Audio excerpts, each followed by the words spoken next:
everyone. Hopefully, you guys can hear me. I am in my car again, doing some waiting for my son, and I am going to do another live. So, I have a parenting story here for you guys, and it's sort of a horror story for sure. It's definitely a horror story like the one from the other night where the little boy was hearing voices, and his mom, who was dead wrong, still let the other little boy go over the little boy's house when she knew he was somewhat troubled. I blame the mom on that one, because the woman tried to tell her that her son was a little troubled. She didn't know the extent of it, of course, but I would have never left my kid over there. Maybe a play date, maybe. But to leave my kid at somebody's house, y'all got to go back and watch the live. Watch the live from last night. It, AI also did a highlight that you can watch a little snippet of it. If you like it, then you can go ahead and press on the bottom of it and you'll get the whole full story. So I have another story today, and this is not to make anybody fearful or anything like that. That's never what these lives are about. I'm just on here encouraging y'all, having conversation, having y'all be aware of things that's going on in the world for sure. Okay. So this is actually going to encourage some parents or some caregivers, or if you're a little one watching my channel as well. Now, I am not clinically diagnosing anyone. I don't have the credentials. I'm not a psychiatrist or a psychiatrist. None of that. I think I said the same thing.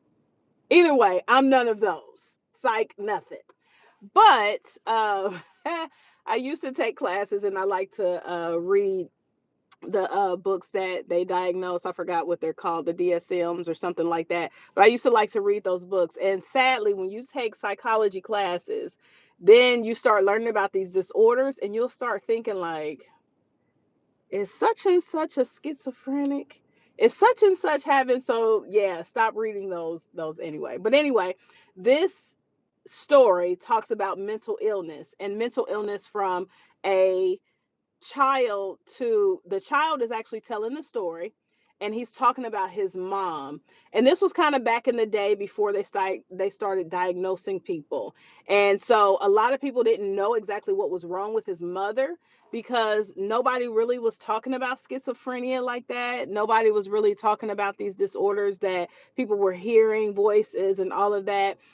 Just probably start kind of getting into it. So a lot of people thought that this boy's mom was just a weirdo. They're like, whatever. She just weird. Let's stay away from her, whatever. So the boy grew up. He said he was Southern Baptist, but I'm kind of confused because as he said he was Southern Baptist, and maybe that's just what he started going into. He talks about his mom really not being a believer. He talks about her. He started going to church. She really didn't want to go to church. He said he grew up to believe in demons, not just spirits wandering around, not just happen chance. He actually believed these things. He believed in them.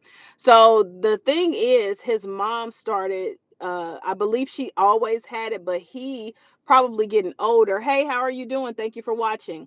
The boy, probably getting older, started to understand that his mom had some type of mental illness, some type of disorder, because she would just do bizarre things. And one thing he remembered her doing is um, she would kind of talk to herself. She would do all these like random things. So one night he had a dream, and he had a dream that she came into his room and she was like shaking him violently on his wrist, and was just shaking him. He couldn't get away. So then he woke up.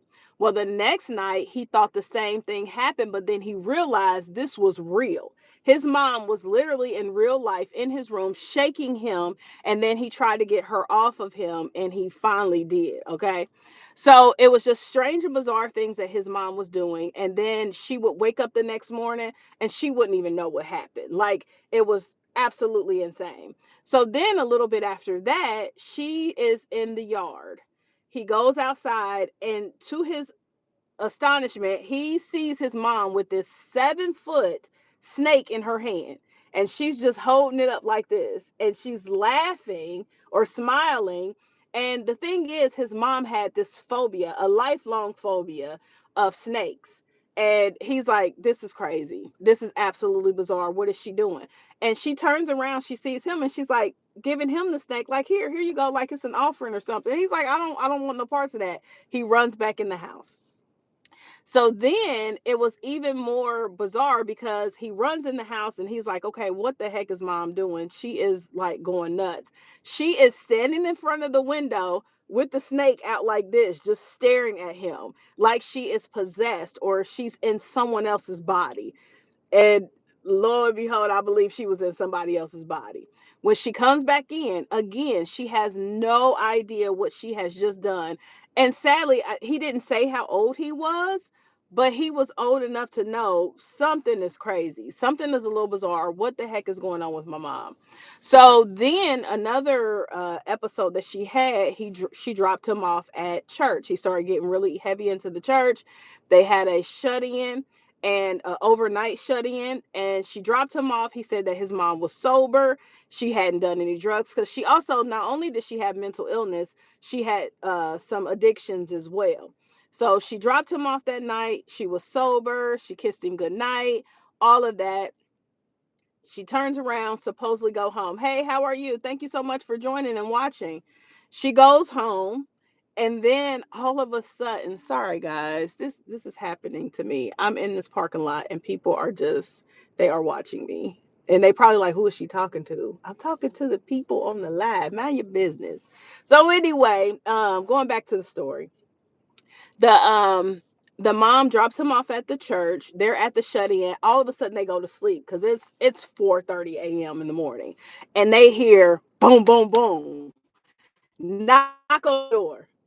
Boom, boom, boom. So everybody, and I don't know if this was just a kid shut in or an adult shut in, but they said that the pastor was in his office with the door shut, and he's the only one that had a key to the door because I guess he was able to lock it from inside because, whatever. So they hear this boom, boom, boom at the door. Then all of a sudden it stops. And imagine it's 4:30 in the morning. You just abruptly wake up out of your sleep. It stops at the door and then boom, boom, boom on the window from the side of the church. Then it's more booming on the side of the church window. Then on the back of the church door, boom, boom, boom, boom, boom, all the way to the side. She keeps going around to the side. So they hurry up and go get the pastor. The pastor goes and opens up the door, and the boy comes with the pastor, the boy of the mother, and he sees his mom standing outside barefoot in a daze, clothes disheveled, and then all of a sudden she's smiling. And he said he just wanted to run from her, but the pastor, I guess, let him go ahead and go. And when he woke up, or he went home, got in the car, when he woke up in the morning, she woke up in the morning, she had no recollection of what happened. She told him that he was dreaming. She basically told him that he was lying because she had no idea that she was the one that did that. She didn't even know she had left to go pick him up because she said, oh, I thought I was going to pick you up this morning at the church. And he's like, yeah, you did last night after you banged on the doors. Like, so he was thinking that his mom was possessed some type of way. And I do believe in demon possession. I absolutely do. I have seen them. I know it's true. I know it's real. And I'm not saying that his mom was, but I just know that he talked about his mom and said that she was different people at different times. She was doing things and she couldn't recall that she had even done it. She thought that he was making things up. So with that being said, I'm on here to tell parents, if you, not all the time when you have a disorder, you have something going on with you, especially mental, you're not thinking that you're this way.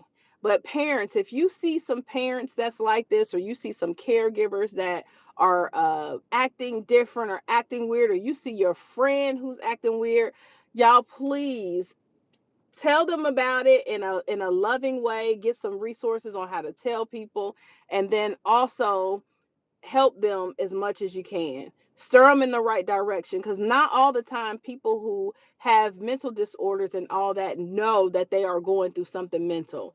And I'm not always the best person especially when it comes to family and you're giving and giving and giving. I'm not always the best person that has that compassion and all of that, and I'm definitely working on that. But if you see someone with a mental illness, parents, or if you're a married couple and you see your spouse's mental health declining, please get them the help and have compassion for them. Get them the help and try to be as patient as you definitely can, because this little boy went through a lot with his mom, and sadly he went through a time where it wasn't a whole bunch of talk about schizophrenia and these type of disorders that people have nowadays, that they can go and get a diagnosis and they can get some help.